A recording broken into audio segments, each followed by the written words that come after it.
Allergy test blood sample വെച്ച് നോക്കുന്ന allergy test ഉണ്ട്, സ്കിൻ പ്രിക്ക് പറഞ്ഞ അലർജി ടെസ്റ്റ് ഉണ്ട്. ഇതിൽ ഏതാ ബെറ്റർ? ബ്ലഡ് സാമ്പിൾ എടുത്ത് നോക്കുന്ന അലർജി ടെസ്റ്റ് റിലയബിൾ ആണോ?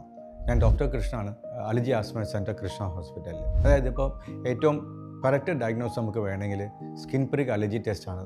അപ്പോൾ അതിൽ നമുക്ക് ഓരോരുത്തരുടെ സ്കിന്നിൽ നമ്മൾ അലർജി ആൻറ്റിജൻസ് വെച്ചിട്ട് ചെറിയൊരു ലാൻസറിന് ടച്ച് ചെയ്തിട്ട് എന്തെങ്കിലും അലർജിയാണെന്ന് കണ്ടുപിടിക്കാൻ പറ്റും.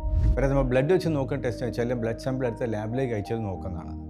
അപ്പോൾ അതിൽ നോക്കുമ്പോൾ അതിനകത്ത് പലതും നമുക്ക് ഓരോരുത്തർക്ക് ഇല്ലാത്ത അലർജികൾ കുറേ കാണിക്കും. അപ്പോൾ അതിൽ ഏതൊക്കെയാണ് പോസിറ്റീവ് വന്നാൽ അത് നമുക്ക് ഇമ്പോർട്ടൻ്റ് ആണോ അല്ലേ, അപ്പോൾ അത് അങ്ങനെ ഒരു കൺഫ്യൂഷൻ വരും. വേറെ നമ്മൾ അലർജി ടെസ്റ്റ് ഹോസ്പിറ്റലിൽ അലർജി സെൻറ്ററിൽ ചെയ്യുന്ന അലർജി ടെസ്റ്റ് വ്യത്യാസം എന്താ വെച്ചാൽ നമ്മൾ ഓരോ ടെസ്റ്റ് നോക്കി അതിൻ്റെ റിയാക്ഷൻ നോക്കി ആ പേഷ്യൻ്റ് റെലവൻ്റ് ആണോ അല്ലയോ നോക്കിയിട്ട് ചെയ്യും. ഇനി അത് ഫോർ എക്സാമ്പിൾ ഒരു ഫുഡ് ഐറ്റം നോക്കി ടൊമാറ്റോ നോക്കി അതിന് ഒരുത്തർ അലർജി ഉണ്ടെന്ന് പറഞ്ഞ് ടെസ്റ്റ് ചെയ്തു, അത്ര ഷുഗറല്ല, അങ്ങനെ നമുക്ക് ഒന്നുകൂടെ ടെസ്റ്റ് ചെയ്യാൻ പറ്റും, അല്ലെങ്കിൽ വേറെ സമയത്ത് ടെസ്റ്റ് ചെയ്യാൻ പറ്റും. അങ്ങനെ ഡയറക്റ്റായിട്ട് അറിയാൻ പറ്റും. ബ്ലഡിൽ നോക്കുന്ന അലർജി ടെസ്റ്റിൽ എല്ലാ സാധനവും കണ്ടുപിടിക്കാൻ പറ്റില്ല.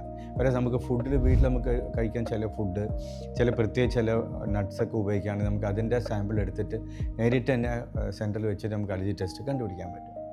അപ്പോൾ ചോദ്യം അലർജി ബ്ലഡിൽ നോക്കാൻ അലർജി ടെസ്റ്റ് റിലയബിൾ ആണോ ചോദിച്ചാൽ അത്ര 100% ഷുവർ അല്ല, അത്ര ആക്യുറേറ്റും അല്ല.